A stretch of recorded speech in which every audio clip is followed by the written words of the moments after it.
Lights and lasers. Incandescent bulbs use a simple tungsten filament that is heated to produce a glow that lights up a room. However, this is not very efficient because 90% of the energy produced is heat energy. These are all but gone in terms of house use. A more efficient type of light is the fluorescent light. The inside has a phosphor that absorbs ultraviolet light and produces light with it. The coil inside the light produces electrons that react with a gas to produce ultraviolet light, which is absorbed by the phosphors. Fluorescent lights are more efficient because they use a fifth of the energy that an incandescent light uses and produce 100% light energy. They also last longer. You may find some of these in your house, but more rapidly people are switching to LED bulbs. LED lights are approximately 90% more efficient than incandescent, which are almost non-existent, bulbs. They pass an electrical current through a tiny microchip that produces light in the form of photons. These are the most common bulbs in your house as they are more efficient and last longer. Neon lights are those lights you see in Las Vegas and on motel signs. They contain a gas like neon that reacts with electrons to directly produce visible light, unlike fluorescent lights in which electrons react with the gas and then phosphors produce a light. Pure neon lights are red, but other gases like neon are added to make different colors. Even though you may not come into contact with many lasers, they are a large part of the world's technology. Laser stands for light amplification by stimulated emission of radiation. They work like this. Identical atoms are given the same amount of energy. Each atom sends off a light wave that is exactly the same as the others, same wavelength and frequency. These waves are reflected between two mirrors at opposite ends of the laser. One is not completely reflective, and some waves escape in the form of a laser. Some waves travel between the mirrors so much that they stimulate other atoms to give off light. The most common laser is the helium neon laser, which produces red light. The helium neon gases are stimulated by the flash tube, which is the energy source. The excited atoms lose their extra energy in the form of light, which exits the laser.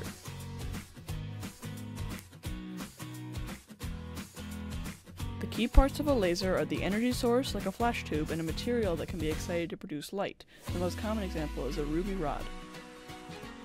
When the laser is on, the atoms absorb the energy and then emit it as in-phase light with the same wavelength as the energy they absorbed. Most of the waves are reflected by mirrors, but 1% escape and form the beam.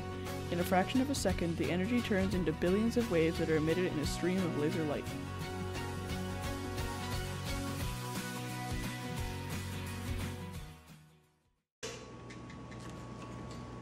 The power output on this thing is insane.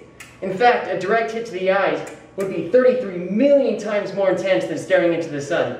And actually, I'm pretty sure that this is the strongest portable laser that's ever been built by a hobbyist. So that's pretty awesome. Let's shoot through this computer case.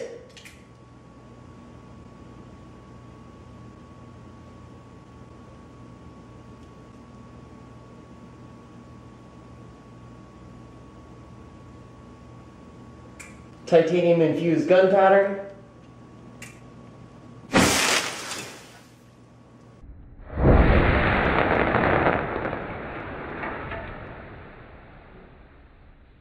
Barium flare mix.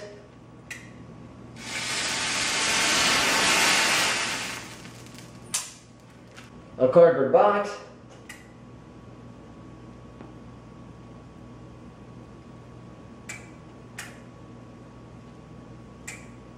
And finally, some balloons.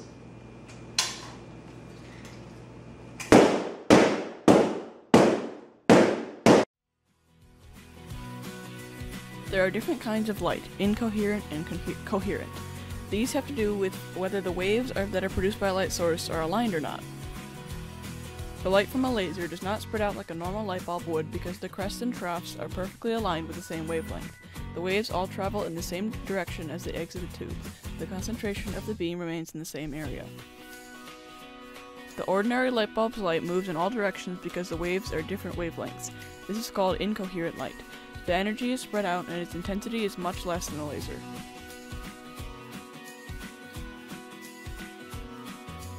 Lasers have many practical uses in the real world. CDs, surgical tools, leveling and aligning. And since lasers can apply a large amount of energy to a small area, they can be used to cut metal. The moon's orbit is even measured with reflectors placed on the surface of the moon. Information can be encoded onto a laser so it can be used for communications. Telephone lines use laser light traveling through optical fibers to pass the call. Lasers are used to reshape the cornea and repair the retina in eye surgery and remove cataracts. For general surgery, lasers are used to cut through body tissue and seal off blood vessels, which reduces bleeding. For small tumors or birthmarks, they can be removed with a laser. Low-intensity lasers can also remove blockages in arteries. As you can see, lasers have many practical uses, a fraction of which are listed here. You may no longer have a CD player, as Blu-ray is more popular now, but a CD carries sound information. The reflective side of a CD has minute grooves on it that were carved by a laser when the CD was made. The millions of grooves start in the middle of the CD and spiral outward. The CD player uses a laser that bounces off the reflective surface onto a sensor. The grooves interrupt the light that is reflected, and the light that reaches the sensor is used by the speakers and transferred into a digital sound signal. DVD and Blu-ray work similarly, but with video and audio. Lights and lasers are used everywhere in the world and are a big part of society. They use complicated waves and atoms to create visible light. Lights and lasers are interesting topics, and I hope you enjoyed learning about them.